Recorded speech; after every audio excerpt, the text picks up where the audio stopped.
هقول لك ايه اللي حصل في المرحله دي ان الفرس مع الاسف هم اللي ضيعوا كل حضارات المنطقه.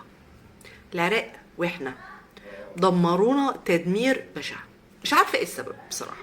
كانوا على طول على طول على طول على طول يعملوا غزوات على مصر، غزوات على مصر، ومصر دايما تقف ليهم، ومصر بتنتصر ويرجعوا تاني ومصر تنتصر. بس طبعا في المقابل ايه اللي حصل؟ مصر ضعفت من جميع النواحي. يعني انت لو قريت الاسره ال 28 والاسره ال 29 اتعمل فيهم ايه وعاشوا ازاي وازاي تم استنزاف خيرات مصر، هتعرف ان مصر قويه قوي قصاد الفرس اللي وقعوا العراقيين بمنتهى السهوله. يعني عارفين الحضاره العراقيه قويه مش سهله.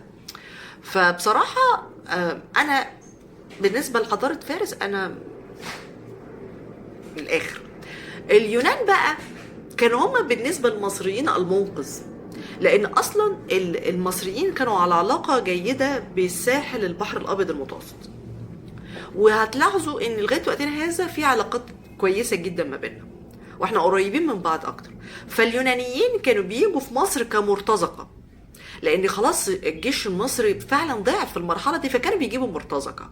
طب المرتزقه دول هيجوا يعملوا ايه؟ هيجوا يحاربوا بفلوس، مش هيحاربوا حتى اخر نفس. فطبعا ده عجل من سقوط الحضاره المصريه القديمه، بجانب ان دخول اليونانيين في الصفوف المصريه خلى ان في زي ما تقولوا كده ايه، ان يبقى في تناغم ما بينهم وما بين بعض، بحيث ان لما جه الاسكندر الاكبر كان بالنسبه للمصريين القدماء في ترحيب، اخيرا تعالى خلصنا من هطل الفرس.